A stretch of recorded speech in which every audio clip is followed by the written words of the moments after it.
Yeah, good afternoon, viewers. Today we're at Mountain Valley Airport, and we're doing some upgrades to the Baron Hilton 232 17892. Probably the nicest 232 glider in the world. And what we've been doing recently is putting in a whole new avionics suite.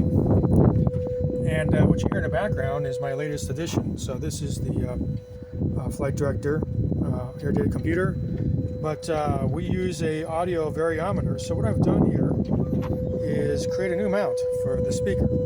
So the speaker now can swivel to the aft cockpit if we're flying a student, to the front cockpit if we're flying passengers, and if there's some sort of impact event, the speaker will have an ability to flex out of the way before it breaks the kind of cheap plastic mount.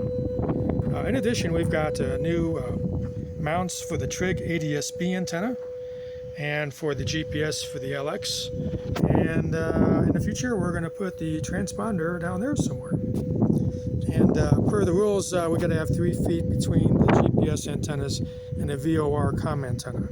So still a work in progress, but that's where we're at, and one day we hope that we're going to have these switches enabled and we'll have a transponder and ADS-B. So I hope some of you guys found that of interest.